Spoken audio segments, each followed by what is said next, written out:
"Mom, you're too old to get it. Just sign here." He said it with that teasing laugh he used when I worried too much. I'm Linda, 52, a retired teacher, and I used to think a mother's love was enough to protect her from everything. The Sunday morning sun poured through the kitchen window, soft and golden. The smell of toast drifted from the counter. The coffee steamed in my favorite mug, the one with the small chip on the rim. He'd made breakfast for me. That alone felt like a blessing. I sat across from him, pen in hand. The papers looked ordinary, maybe some update for my pension. David said the bank wanted a recent signature. I trusted him. He was my only child. He poured me more coffee, smiling like it was nothing. I signed where he pointed. It took 3 seconds, maybe less. I thought about how he'd grown into a man who took care of things for both of us.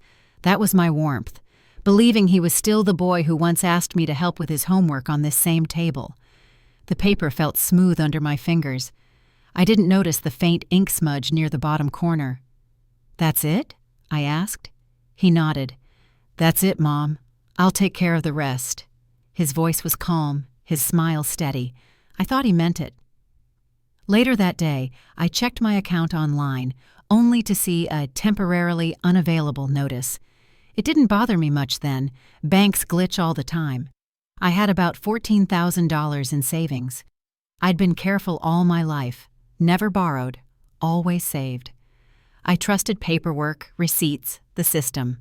By night, I forgot about the error. The next morning, I went to the grocery store. My card was declined. "Maybe it's the network," the cashier said kindly. I smiled and paid with cash. But a small ache had started in my chest, a question I pushed away. 5 days later, at around 8:30 in the evening, the phone rang. His name flashed across the screen.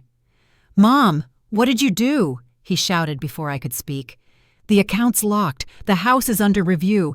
Did you change something?" His voice cracked between anger and panic. I held the phone tightly. "David, I just signed what you gave me." "You must have signed the wrong form," he yelled. "What did you think you were doing?" The tone. That tone I hadn't heard since he was a teenager, when he lied and blamed me for catching him. I felt the air go still. "Didn't you tell me it was for the bank?" I asked quietly. He hung up. The clock on the wall ticked too loud. I looked around the kitchen. The mug, the toast crumbs, the pen still lying near the edge. Every detail from that morning came back in painful clarity. The same laughter, the same warmth that had made me trust him, now replayed in my head like a warning I'd ignored. I sat down and unfolded the duplicate page he'd left behind. My name was there, but something about it looked different. Stretched, thinner, not quite mine. My hand trembled as I ran my thumb over the embossed seal. The texture was rougher than I remembered. It was real, but not right. How long had he been planning this? How many times had he called me careless just to make me doubt myself? I had taught him to read, to balance numbers, to believe in fairness, and now he used that same quiet tone, that same patience, to take it all away. I didn't sleep that night. I sat at the kitchen table until the first light of dawn cut across the counter. The warmth of that morning felt like a trick my heart had played on me, one I willingly believed. When the sun finally reached the paper, I saw the faint outline of another name printed underneath my own. It was blurred, almost hidden, but there. I whispered to myself, the signature wasn't mine anymore. "You said this was just a form, David." He looked up from his phone with that same practiced calm.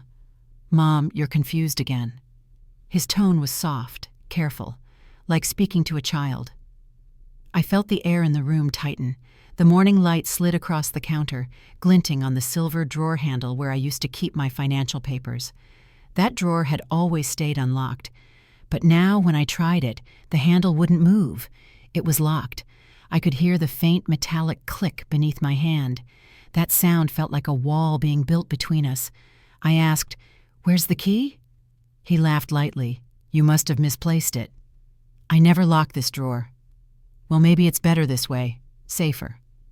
I watched him walk away, phone pressed to his ear, muttering something about forms and transfers. My chest tightened. The warmth that used to fill our mornings Coffee brewing, the smell of toast, small talk about groceries, had thinned into silence. Even the clock on the wall seemed to tick slower, like it was listening. I waited until he left for work. The house felt too still, the kind of still that hides things. I checked every drawer, every envelope, every file box I owned. Nothing. My statements, receipts, pension letters, all gone. Every trace of my name locked behind that metal drawer. I remembered the day I signed the papers and how he smiled then, the same smile he gave me this morning, the one that pretends to protect but really hides. I sat down with my notepad and wrote everything I could recall. Dates, signatures, the last balance I'd seen. I used to manage every bill myself, electricity, taxes, medical. It was part of my routine, a kind of quiet pride. Now, I couldn't even open my own drawer. It wasn't just about money anymore, it was about control.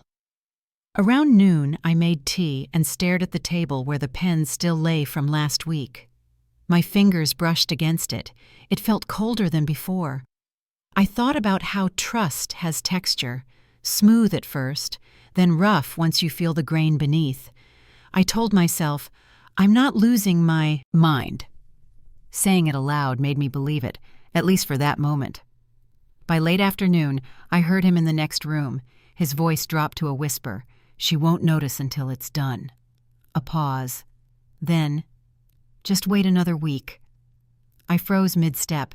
He didn't know I was standing there, listening through the half-open door. My heart pounded so hard I could hear it in my ears. I wanted to burst in, to demand the truth, but fear held me still. Instead, I walked quietly back to the kitchen and wrote down the time, 4:17 p.m., and his exact words. I didn't know what it meant yet, but I needed to remember. That evening, I opened my old purse and counted what I had left. A few bills, some coins, and my checkbook. The small things that were still mine. I hid them in a different drawer, one he never used. A simple act, but it made me feel like I still existed, that I hadn't completely handed my life over to him. When he came home, he brought dinner. "You've been quiet all day," he said. "I've been thinking," I replied. "About what?" "About where I put that key."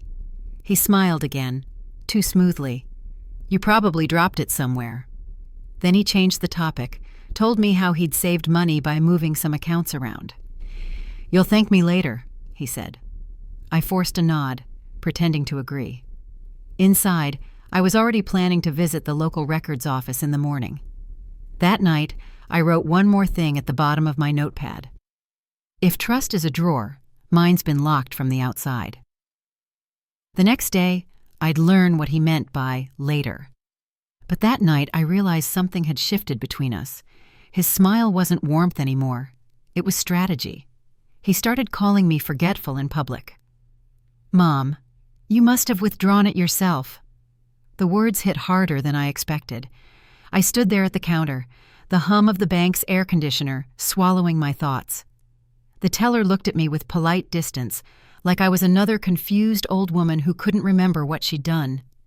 I could feel the line of people behind me, restless, waiting. My pension account was supposed to cover my bills for the next 6 months, around $9,800. Now it was empty. I said quietly, "I didn't withdraw anything." The teller checked again, fingers moving fast over the keyboard. "All transactions were authorized," she said. "Signed by you." I leaned closer. "That's not my handwriting." She turned the monitor slightly. My name was there, but it looked thinner, rushed, like someone trying to imitate me. I left the bank shaking, the small paper receipt burning in my hand. It felt heavier than its weight. The sunlight outside made me squint. Cars passed. I couldn't hear them. All I could hear was that same line repeating in my head. "You must have withdrawn it yourself." When I got home, he was sitting at the table, scrolling through his phone. "They said I emptied my own account," I told him. He looked up, eyes wide with mock surprise. "What? That's crazy. Maybe you forgot?" "I didn't." "Well," he said, exhaling, "maybe you took cash for something and don't remember." I keep records, I replied. He smirked. Then maybe you lost them. The calm in his voice was worse than shouting. I stared at him, trying to find the boy who once counted coins beside me to save for his first bicycle. I couldn't see him anymore. That evening, I called the utility company. The woman on the line said my payment hadn't gone through. "We'll give you another week, ma'am," she said kindly. I thanked her and hung up, staring at the unpaid bills on my counter. Each envelope was a reminder that everything I'd built, every bit of savings, now belonged to someone else. At 7:45 that night, I sat at the kitchen table with my ID card and the ATM receipt side by side. The difference was clear. The real me versus the version he'd forged. The loops of the letters, the spacing, even the slight slant of the signature. I took photos with my phone, zooming in on the ink. Proof, however small, still mattered. The next morning, I returned to the bank. The same teller avoided eye contact. I asked for a copy of all transactions from the last month. She hesitated, then printed them. As she handed them to me, she whispered, "You should talk to the branch manager." Her eyes softened just for a second. That fleeting moment told me she believed me, even if she couldn't say it out loud. When I showed the papers to him later, he sighed dramatically. "Mom, you're exhausting yourself. It's just money." It was my money. He laughed, low and casual. "Then where did it go? Maybe you left the card somewhere?" I didn't. "Then who did?" he asked, leaning back like he was the one being accused unfairly. The way he looked at me, calm, certain, untouchable, made me realize this wasn't a misunderstanding. It was a setup. Every gentle tone, every soft, "Mom, don't worry," had been preparing me for this. It wasn't just theft. It was training. That night, I wrote down everything. The date of the first missing payment, the teller's words, his reaction. I folded the notes into a small envelope and hid them under the tablecloth. I didn't know what to do yet, but I knew I needed to start keeping proof. For myself, if no one else believed me. At 10:20 p.m., the lights flickered. The house felt too quiet, too large for one voice. I poured myself a glass of water, staring at the reflection of the kitchen light in the window. I thought about how money was supposed to make life easier, not tear it apart. But for him, it was never about money. It was about control. About making me doubt what I knew was true. He walked in, yawning. "Still awake?" "Yes." "Stop worrying about it. Everything's fine." "No," I said softly. "It isn't." He shrugged and went upstairs, leaving me alone with the silence. I looked at the empty glass and the papers I'd gathered. For years, I had believed that silence kept peace. But now I understood. Silence only feeds liars. I decided to stop pretending I believed him. "She won't even know until it's over." The words slid through the kitchen wall like a knife through paper. I froze, soap still on my hands. It was his voice, low, sharp, certain. Another man answered, his tone quieter. "You're sure she hasn't seen the documents?" "Not a clue," David said. "By the time she does, it'll be too late." The water kept running in the sink. I couldn't move. The sound of it covered my breathing, but not my heartbeat. I looked toward the window, the same one that once filled the kitchen with morning warmth. Now it carried only a draft that felt like warning. The faint smell of burnt coffee hung in the air, a reminder of how ordinary the day had started. For years, that kitchen had been the center of everything. Breakfasts, holidays, quiet nights after school plays, and long work days. The coffee pot on the counter had seen more truth than most people, and now it stood between me and the sound of betrayal. I dried my hands, listening. "Get her to sign the sale transfer," the man said. "She already did," David replied. "She just doesn't know what it was." My stomach turned. The papers, the signature, every small act of trust replayed in my head. I took one step back, careful not to make the floorboards creak. For a moment I wanted to scream, to slam the door open and face him, but another voice in me said, "No, listen first." I stayed still until I heard them walk out through the back door.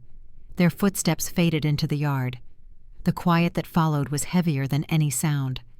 At that moment, everything made sense. The locked drawer, the missing pension, the fake kindness. I wasn't forgetful. I wasn't losing my mind. I was being erased, piece by piece, signature by signature. That night, I stood by the window again, watching the porch light flicker. Mrs. Carter's house glowed faintly next door.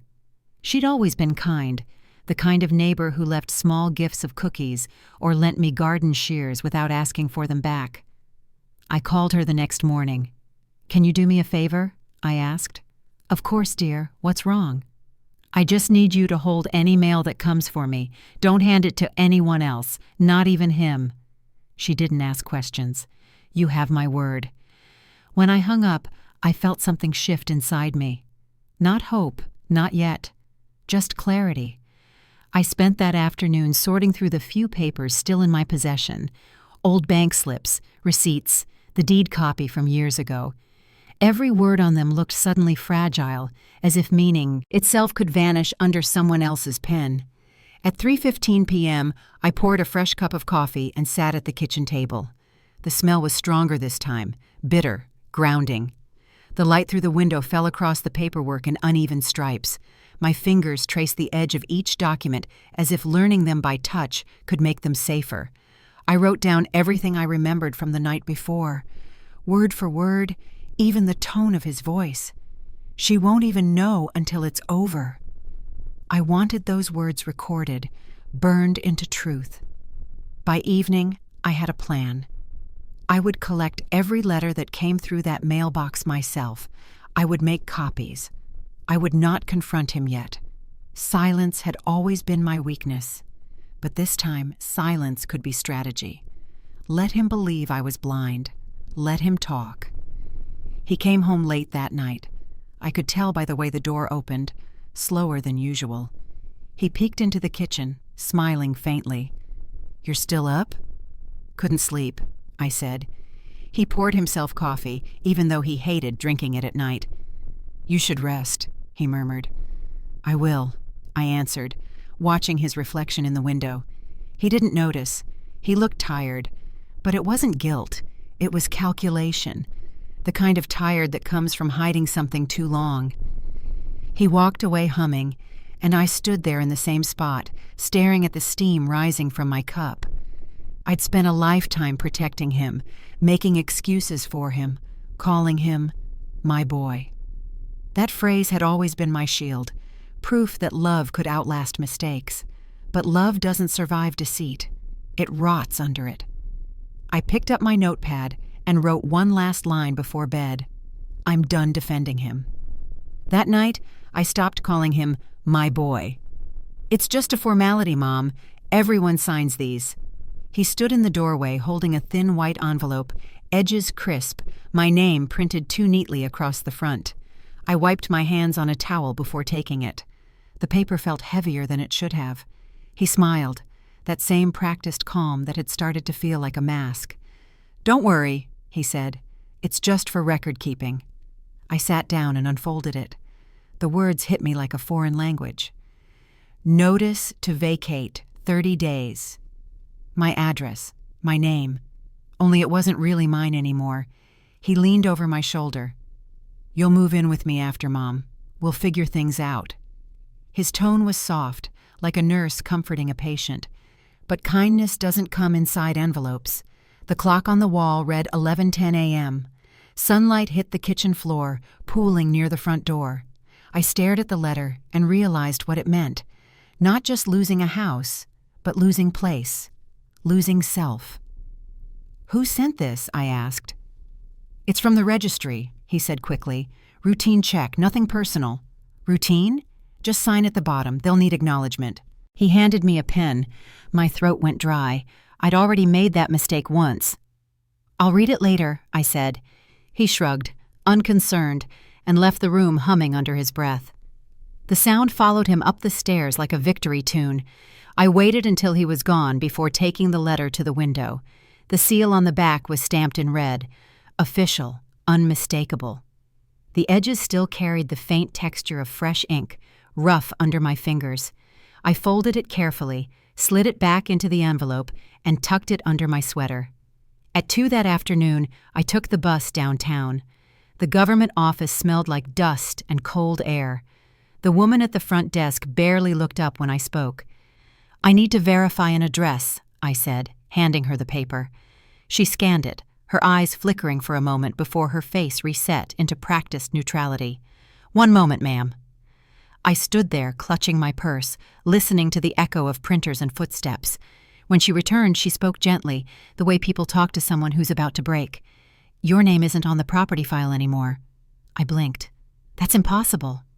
She hesitated. "It was changed last month. Transfer authorization signed under joint consent." I felt my knees weaken. "Joint consent?" "Yes, from you and your son." The room tilted. My voice came out smaller than I meant. "Can I see the record?"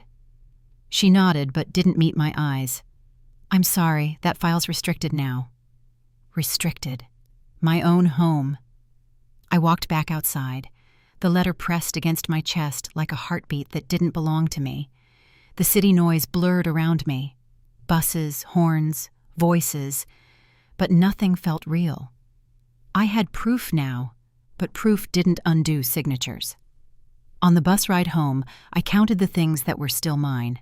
My handbag, the clothes on my back, a small savings account with barely $400, and the hidden box of papers under my bed. The original will, the first title deed, the receipts from years of mortgage payments. I realized then how fragile ownership was, how easily love could become documentation. When I reached the front door, the house felt colder than before. His shoes were by the stairs, neatly lined. He was home early. "You went out?" he asked casually from the hallway. "Yes." "Bank again?" "No," I said, setting my bag down. "Registry office." He paused, watching me closely. "Why?" "To see if my name still exists." His smile twitched. "You really need to rest, Mom. You're making yourself sick over nothing." I looked at him for a long time. "If it's nothing," I said, "why did you need me to sign?" He didn't answer. He turned on the television instead, volume up too loud, the sound filling every corner of the room until silence had no space left. That night, I couldn't sleep. The house groaned with small noises. Pipes, wind, the faint hum of the refrigerator. I took the envelope from my drawer and spread it on the table under the lamp. The words looked colder in artificial light. I traced my name again and again until the letters blurred. It wasn't just betrayal now. It was documentation, an official record of erasure. Before midnight, I opened the hidden box under my bed and pulled out the old papers, the real documents, originals with embossed seals and dated stamps, untouched by forgery. I placed them inside a manila folder and slid it behind the lining of my suitcase. I whispered to myself, "He can't take what he doesn't know exists." That night, I hid the real documents. "You kept this? Why?" I asked the question aloud, though no one was there to answer. The old file box sat at the back of my closet, wedged behind winter coats and boxes of shoes I hadn't worn in years. Its corners were frayed, its lid bowed from time. I pulled it out and wiped the top. Dust rose in a slow, soft cloud. The air smelled faintly of old paper and something like candle wax, the scent of long-forgotten things. My fingers trembled as I lifted the lid. Inside, wrapped in a brittle envelope, was the will. The original one. My name written in dark ink, clean and deliberate. I could tell at once it was real. The loop of the letters, the dated notary stamp, the texture of the seal. It was untouched, no alterations, no new clauses, just my signature and the quiet authority of what I once owned outright. I sat down on the edge of the bed. My heart pounded not from fear, but from recognition. This paper wasn't just legal proof. It was memory, preserved. I whispered, "He didn't erase everything." The words steadied me. I called Mr. Henson, a retired lawyer I used to assist years ago when I worked part-time at his office. His number was still in my old address book, written in pencil. When he answered, his voice was warm but cautious. "It's been a long time," he said. "I need you to look at something for me," I replied. "What kind of something?" "An old will." There was a pause. "Bring it tomorrow morning, 10 o'clock.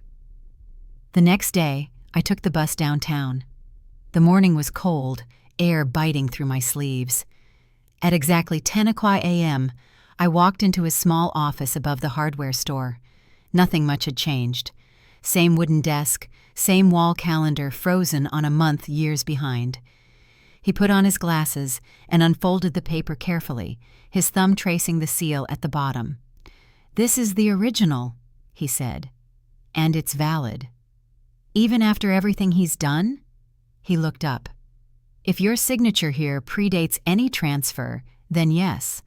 Legally, this still stands." I exhaled for what felt like the first time in weeks. "What should I do?" He sighed. "You have time, but not much. If he moves fast, you could lose jurisdiction. Keep every document safe and don't sign anything again."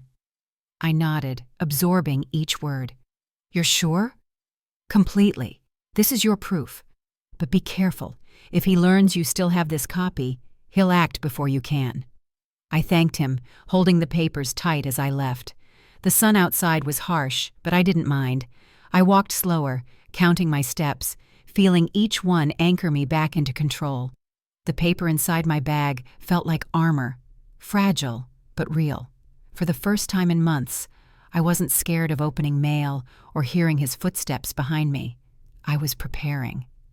At 1:35 that afternoon, I sat at my kitchen table and unfolded the will again. The ink had faded just slightly at the edges, but the intent was untouched. I underlined the date. It was from 6 years ago, long before the forged transfers, long before the fake joint consent documents. I realized something then. He had underestimated me. He'd assumed my memory was the only thing fading. But I'd kept every receipt, every file, every small proof of my life's work. I opened the drawer and took out a small notebook, my new record. On the first page I wrote, "Assets before transfer, verified." Underneath that, I listed every account and document I'd recovered so far. The act of writing was like breathing again. Each line gave me back a piece of myself. Later that evening, the power flickered briefly. I lit the small candle on the counter, the same one I used during storms. The glow fell on the paper, casting moving shadows across the ink. I watched it and thought about how fragile protection looks. Just paper, light, and intent. But under the right hands, that's enough to start a war. He came home around 8, casual as ever. "You went out again?" "Yes." "Where?" "To see an old friend." He smiled faintly. "You've been busy lately." "I have," I said. "And I plan to stay that way." He shrugged and walked past me, tossing his keys onto the counter. The same keys that once opened every lock in this house, except now, not mine. He didn't notice the faint trace of dust still on my hands, or maybe he did and didn't understand what it meant.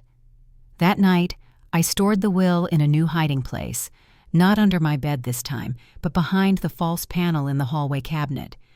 I placed it inside a sealed plastic folder, then covered it with a stack of old tax files. Before closing it, I ran my fingers along the edge one last time. "I'm not losing this house," I whispered. "Not again. Not ever."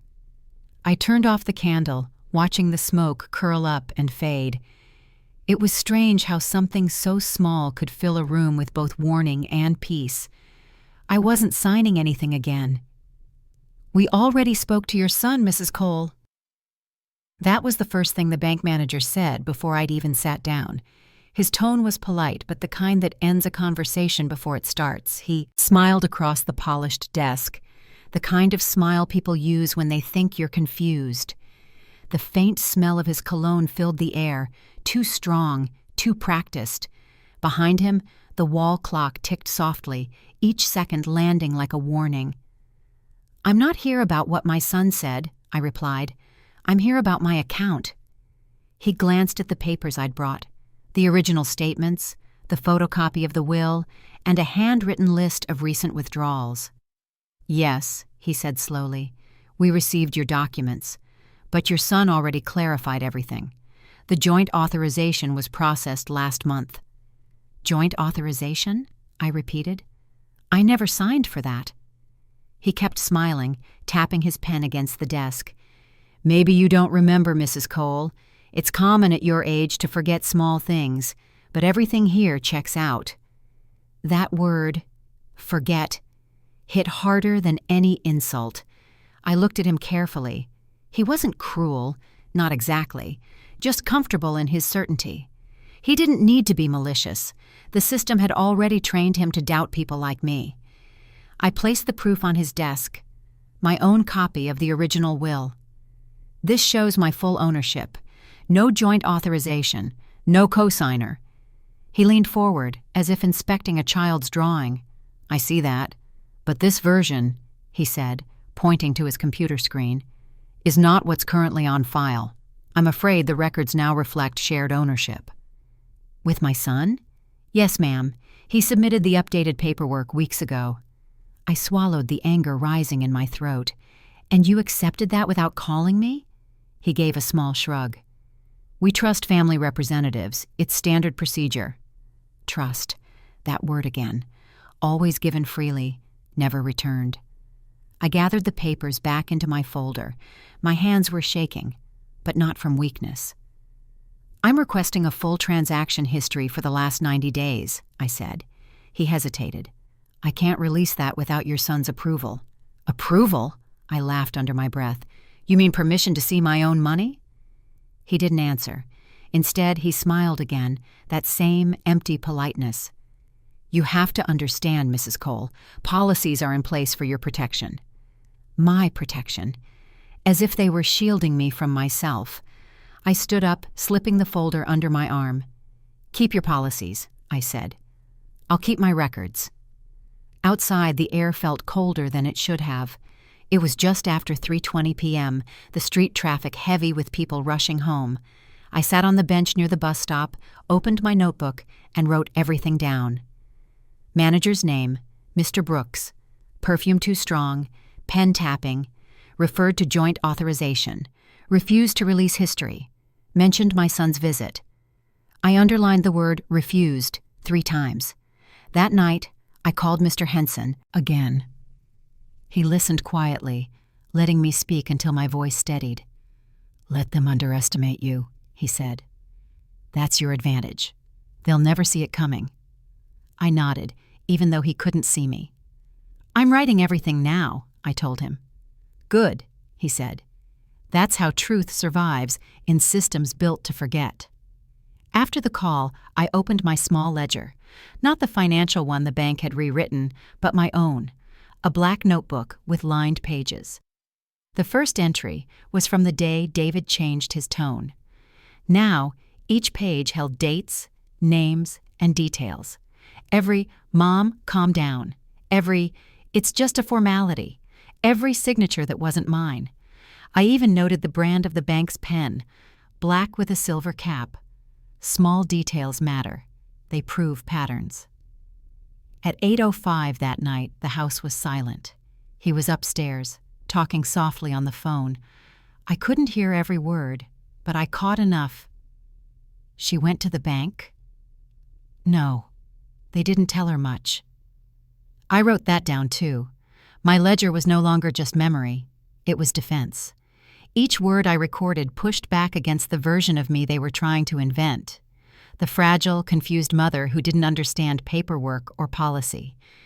When I closed the notebook, my reflection caught in the dark kitchen window. I barely recognized the woman staring back. But her eyes were clear, steady. She wasn't naive anymore. I thought about the manager's perfume, the false courtesy, the smile that carried dismissal. Every one of them had a pattern, and now I had it written down. Let them smile. Their smiles became my evidence. I saw him carrying boxes last night. That's what Mrs. Carter said when she showed up on my porch with a cup of tea and her cardigan pulled tight. The porch light above her flickered twice, then steadied. Her voice trembled, but not from the cold. "He was moving your things into his truck," she whispered. "It looked like furniture and picture frames." For a moment, I just stared at her. My body went numb, like the night air had seeped through my bones. "Are you sure?" I asked. She nodded. "Positive. It was close to midnight. I recognized the floral suitcase you used last spring." That was all I needed to hear.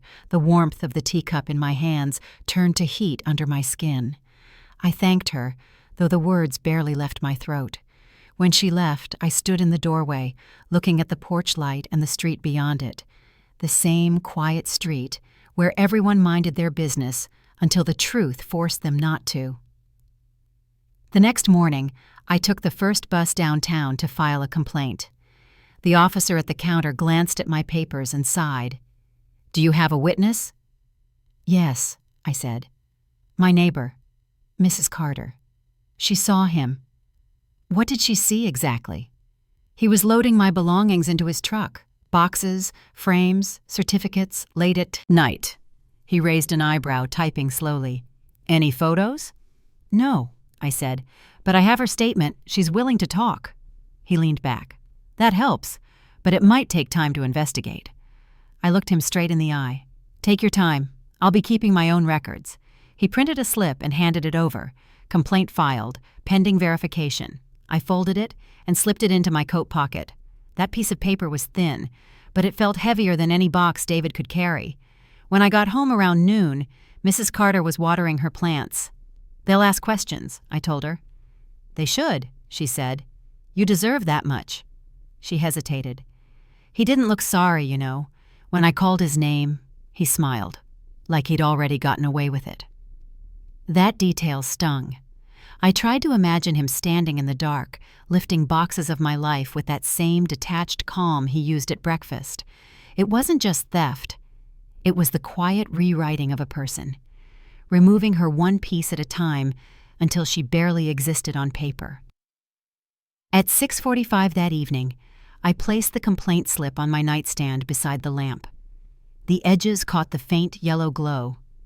I wanted it where I could see it before sleeping. Proof that someone, somewhere, had to take notice now. I left my window open, and the cool night breeze drifted through, carrying the faint sound of distant traffic. It felt like the world was holding its breath. I spent the next hour writing again. Dates, hours, details, the boxes, the neighbor's words, the officer's tone, even the sound of the porch light hum. My handwriting grew sharper with each line, as if clarity had replaced exhaustion. This wasn't just about furniture anymore.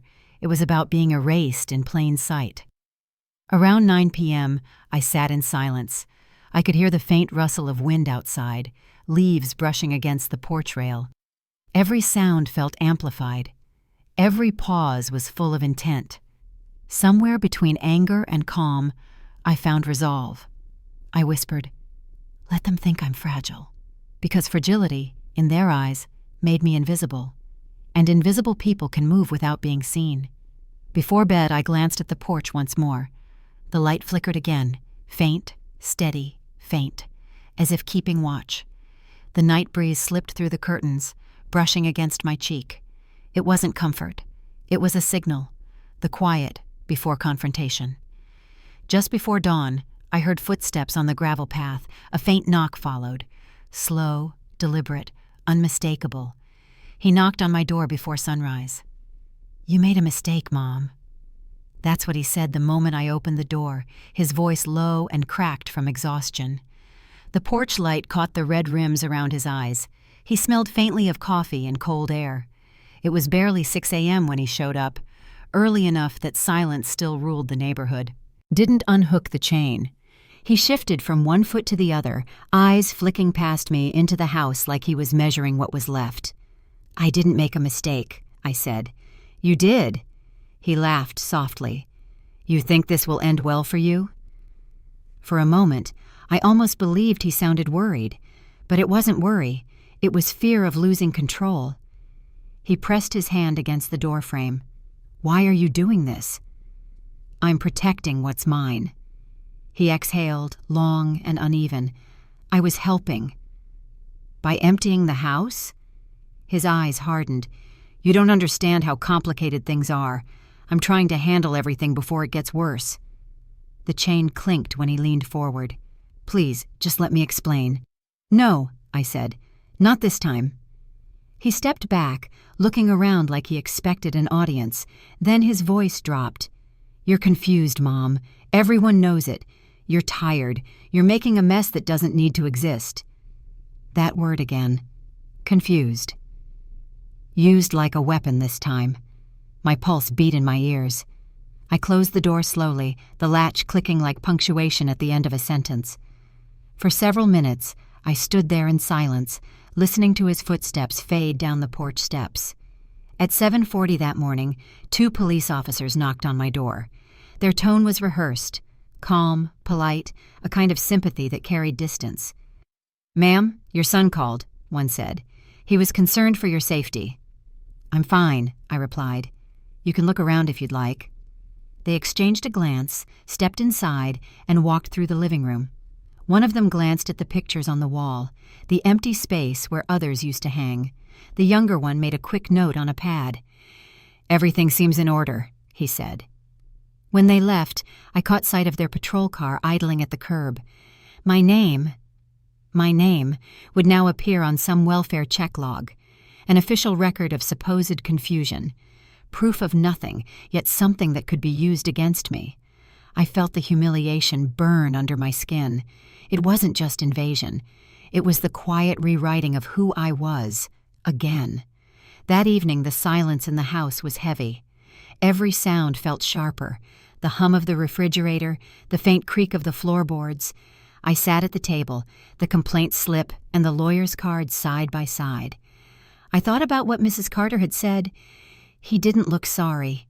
She was right. He never did. At 9:10 p.m., I made my first call. Mr. Henson answered on the second ring. I need to move forward, I said. He's escalating. He paused. What happened? He called the police, said I wasn't well. Silence, then his calm voice. They're building a story, not a case. That's what people do when they fear exposure. I'll draft the injunction tomorrow. After hanging up, I dialed the second number. The journalist Mrs. Carter had mentioned from her community group. Her voice was sharp, precise, the kind used to cutting through noise. Mrs. Cole, she said, your neighbor told me you might have documents. I'd like to understand what's happening before it becomes official. I hesitated. If I tell you everything, it can't be undone. She replied, sometimes the truth shouldn't be undone. We talked for almost half an hour. I told her about the altered will, the bank visit, the boxes, the complaint, the morning visit. She didn't interrupt much, just small confirmations, quick notes, measured pauses. Before ending the call, she said, keep your records safe. Someone will try to silence you. I stared at the phone for a long time after that. The clock showed 10:15. Outside, the night air pressed against the windows. The house felt smaller than it used to, but sharper too, like it had chosen sides. I walked to the door, checked the chain, then stood there listening. My breath filled the quiet, steady, and real. I realized how far things had gone, from warnings to actions, from doubt to proof. The line between fear and defiance was gone now. Only purpose remained. I sat back down, opened my ledger, and wrote a single sentence under the last entry. They will hear me. My story was no longer private. She trusted her son and lost everything. That was the headline printed in bold black letters across the top of the Sunday paper. I stared at it over my coffee that morning, the ink smell sharp in the quiet kitchen. My hands trembled slightly as I unfolded the pages. There it was, my story, written out for everyone to see. My name, my house, the betrayal.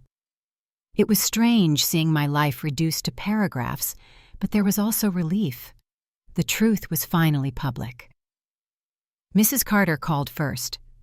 I read it, she said. Everyone will know now. I didn't do it to embarrass him, I replied. I just needed to be heard. She hesitated. Sometimes being heard is enough. By noon, strangers were stopping me at the grocery store. Some offered soft smiles. Others whispered just out of reach. I could feel the mix of sympathy and suspicion following me down every aisle. A woman near the bakery counter touched my arm and said quietly, "You're brave. My sister went through something like that." I thanked her, though part of me still felt exposed, like every word printed had peeled back another layer of my privacy. The phone rang that afternoon. His voice was cold, sharp. "How could you?" he said. "You've ruined me." "No," I said, steady this time. "I told the truth." "You think people will side with you? You've embarrassed your own family." "I didn't embarrass anyone," I said. I stopped pretending. He hung up before I could say more. The silence that followed wasn't peace. It was consequence. Around 4:15 that day, I got another call. This one from the journalist. "The response has been overwhelming," she said. "People are writing in. Some want to help, others want to share their own stories." I asked, "Do they believe me?" She paused. "They believe the evidence, and that's enough for now." That evening, as the sun dipped low, I sat by the window with the newspaper folded neatly beside my coffee cup. The ink had smudged faintly on my fingertips. It didn't matter. Every mark felt like proof that I existed in a system that had tried to erase me.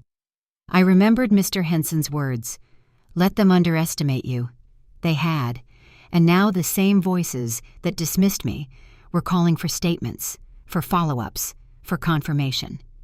At 7:30 p.m., the phone buzzed again. An unfamiliar number. "Mrs. Cole," the voice said, calm and professional. "I'm a lawyer from the city. I read your case. I think we can build something stronger." I didn't answer right away. My throat tightened.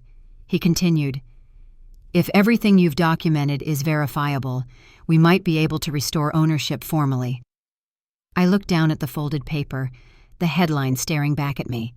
For the first time in months, I felt the weight of the story shift, from burden to leverage. "I kept everything," I said.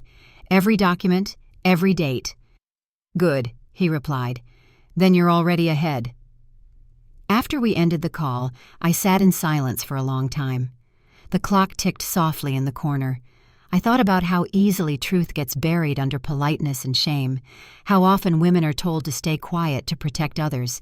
But now, every whisper in town, every headline, every echo of that article worked in my favor. It wasn't victory yet, but it was validation. And validation is louder than apology. A lawyer from the city wanted to meet. "Mrs. Cole, please confirm the signature." That was the first line spoken in that cold, echoing room. The sound of the clerk's voice traveled across the wooden benches like a command. I looked at the document on the table. My own name, written twice. One was real. One was imitation. The paper trembled slightly as the clerk held it up under the fluorescent light. My son sat across from me, his hands folded, his eyes fixed on the floor. The air inside the hearing room was heavy. Every sound, the shuffle of shoes, the scratch of pens, the low hum of the ceiling vent, seemed amplified. When the expert took the stand, I could feel my pulse steady. "These signatures," he said, tapping the page, "are not identical. The pressure, the flow, the slant, they differ significantly. The second appears traced." A quiet murmur moved through the room. I didn't smile. I only nodded. I had waited months for this, not for revenge, but for recognition. Across from me, my son's jaw tightened. He didn't look up. I remembered every moment that brought us here, the false forms, the bank visit, the police check, the article that turned whispers into headlines. It all narrowed down to this paper, to these few lines of ink. The judge leaned forward. "Mrs. Cole, did you ever authorize joint ownership of your property?" "No," I said. "I did not." "Were you aware of any transfer filed under your name?" "I became aware after the fact, when my access was denied." He nodded and turned to my son. "Mr. Cole, would you like to respond?" My son cleared his throat, his voice strained.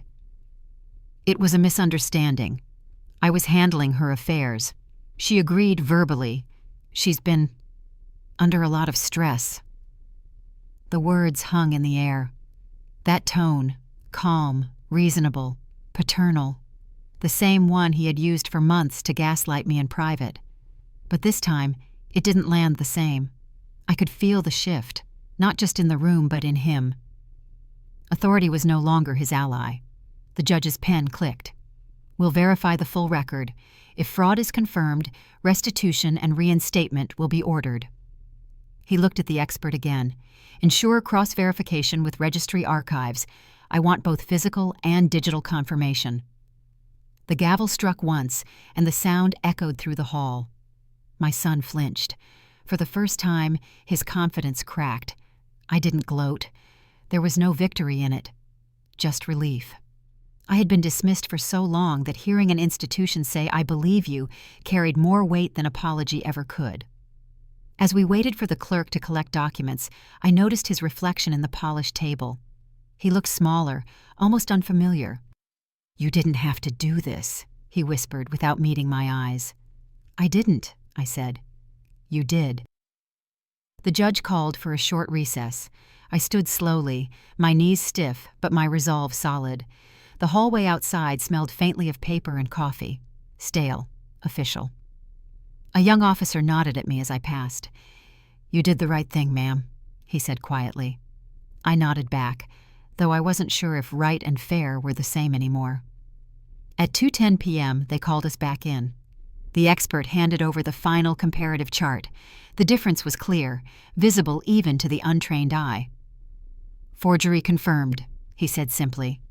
The clerk stamped the report, and the sound of the ink pad hitting paper carried across the silence like a closing note. My attorney whispered, "This guarantees review. Ownership will revert pending order." I whispered back, "It's not about ownership." He frowned. "Then what is it?" "It's about truth being spoken where lies once thrived." The judge summarized the order: review of ownership, restitution pending fraud confirmation, full freeze on disputed assets. I didn't hear every word. My focus stayed on my son. He was staring at the table again, tracing invisible lines with his finger. For the first time, he had nothing to say. As the gavel struck again, I felt the echo move through me. Steady, final. The chain of silence that had defined our home for years had broken in that sound. People rose from their seats. The clerk gathered files. My lawyer shook my hand, but I barely noticed. My son stood slowly, his head bowed, and turned toward the exit. I waited, expecting him to look back, maybe to apologize, maybe to justify. But he didn't. The weight of his silence said everything. He couldn't say my name. "We've restored your documents, Mrs. Cole." That's what the clerk said when I walked into the registry office that morning. The words landed softly but carried weight. I had imagined hearing them for months, but now that they were real, I didn't know how to respond. The sunlight filtered through the high window, falling across the counter in thin, pale lines. The smell of paper and ink filled the air. He handed me a sealed envelope with both hands, the corner stamped in deep blue. Inside were copies of the reinstated title, my home, my savings, everything that had been stolen through signatures and silence. The clerk smiled politely. "All records have been corrected. You're the rightful owner again." I nodded. "Thank you." My voice came out smaller than I wanted. The paper crinkled beneath my fingers as I unfolded it. Every seal, every number was there, neat and final.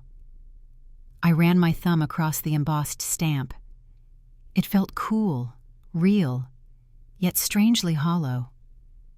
I had my life back on paper, but the cost of getting here had left it lighter somehow, as if truth had weight, and I'd spent all of mine fighting for it. He asked if I wanted a certified duplicate. I said yes. He made a copy, pressed it under the heavy stamp, and slid it toward me. "Keep this safe," he said. "I will," I told him. "This time, I will." Outside, the day was bright but cold. The wind carried that faint trace of winter sharpness that wakes you up whether you want it or not. I walked to the bench near the steps and sat there for a while. People passed by, talking, laughing, moving on with their lives. No one knew that, for me, this envelope was both a victory and a eulogy. At 11:25 a.m., I took the bus downtown to Mr. Henson's office. He wasn't in, so I left a copy of the document in an envelope marked with my name. I wrote a short note on plain paper. "Thank you for helping me be seen." That was all it needed to say. Some debts can't be repaid with money or thanks. They live quietly in the spaces between people who refuse to give up. As the bus rolled back toward home, I looked out the window at the passing storefronts. The bakery where I used to stop every Saturday, the bank I couldn't walk into for months, the florist who always said, "next time," when I couldn't. Bring myself to buy flowers. Every stop looked the same, but none of it felt the same. Justice had its own kind of silence. Not peaceful, not loud, just still. When I got home, the mail slot was full. Bills, letters, and one flyer for home insurance. I smiled at that. The irony wasn't lost on me. I sorted the envelope slowly, placed the property document in a folder, and locked it in the desk drawer. My hands rested there for a moment, pressing against the wood, as if grounding myself to something solid. In the kitchen, I poured a glass of water and leaned on the counter. The afternoon light slanted across the window pane, glinting against the edge of the sink. For months, that light had felt harsh, almost intrusive. Now it just looked ordinary again, and that ordinariness was its own kind of gift. Around 3 o'clock, Mrs. Carter called. "I saw the notice in the registry list," she said. "So it's official?" "Yes," I said. "Everything's mine again." "I knew you'd win." I hesitated. "It doesn't feel like winning." "It never does," she replied. "It just means you survived." After the call, I sat at the table with the folder beside me. The quiet in the house was heavier than before, not because it was empty, but because it had changed. Every object, every wall, every photo that still hung there had survived the same betrayal. It all carried a faint residue of what it took to stay. I thought about what people lose when truth finally arrives. Trust, warmth, illusion, all stripped bare. I had fought for proof, and I got it. But proof doesn't restore the things that made a home feel alive. It only protects what's left. I realized then that closure doesn't erase the cracks. It just frames them with truth.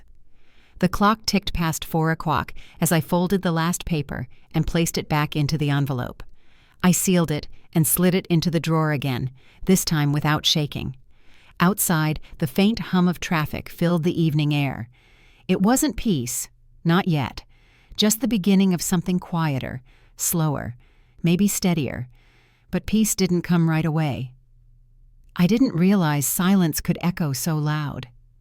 That's what I thought as I stood in the hallway that afternoon, the house bright with sunlight but empty of sound.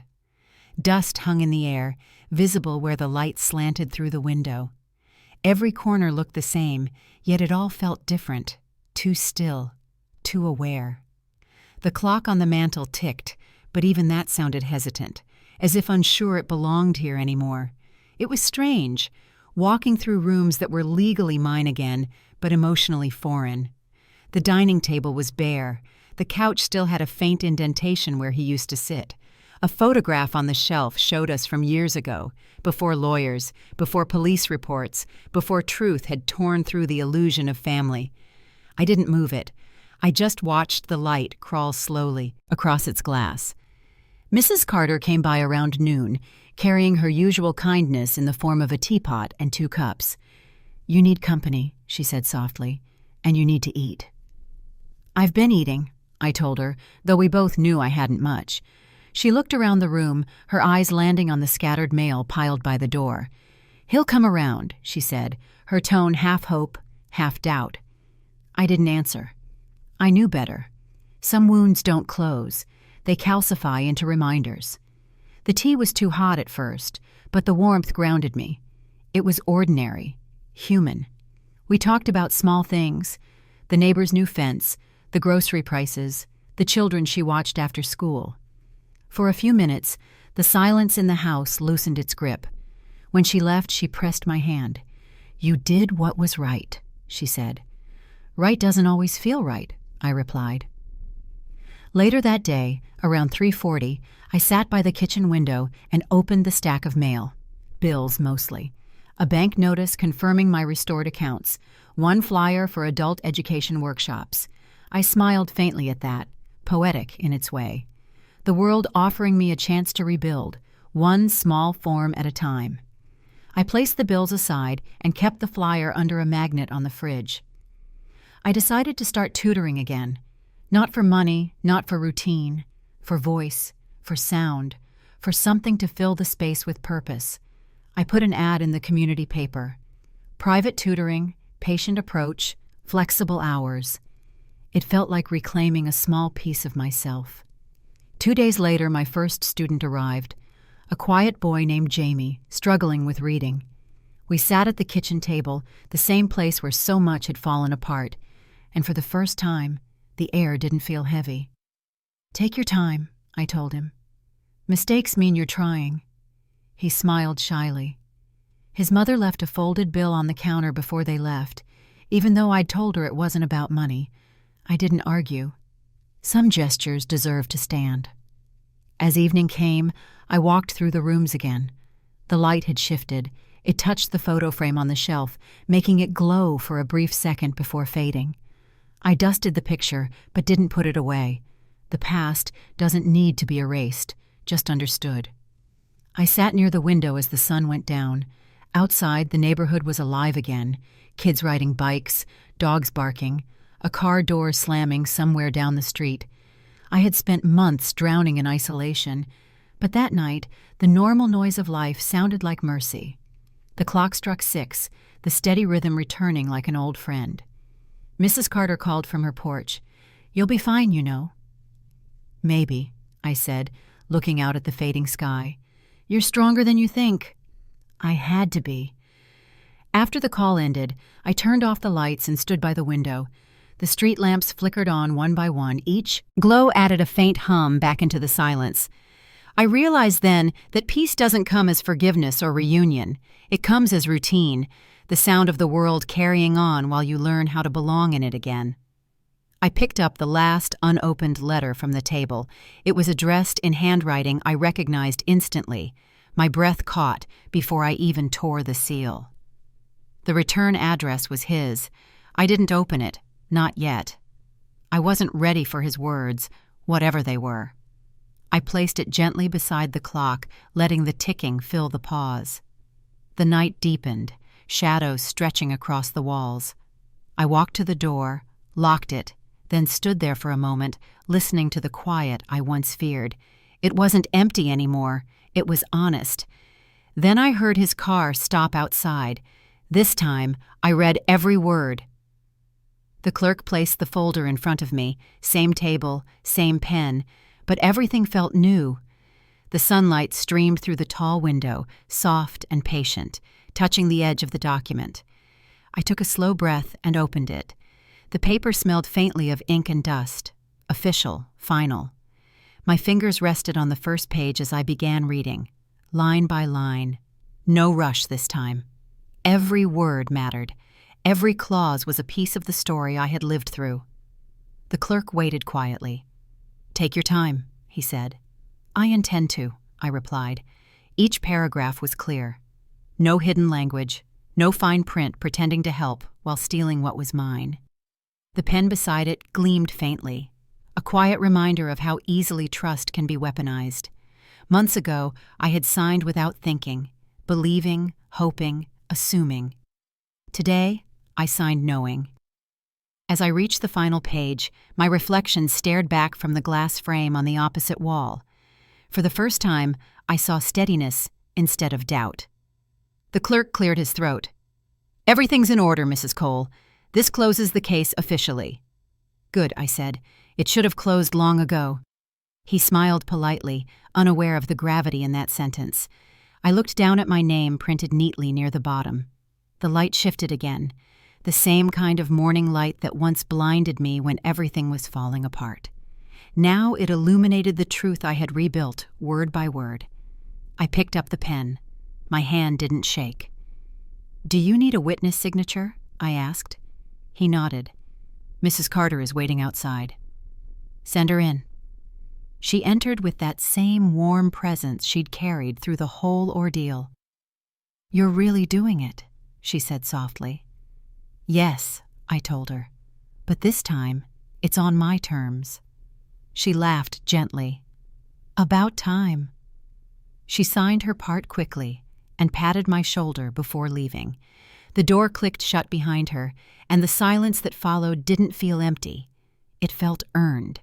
I paused before signing, thinking about everything the first document had cost me: the months of humiliation, the court hearings, the waiting rooms, the looks of doubt, the nights I couldn't sleep because my own child had turned my trust into paperwork. I thought about how every dollar I lost had been measured against the silence I refused to keep.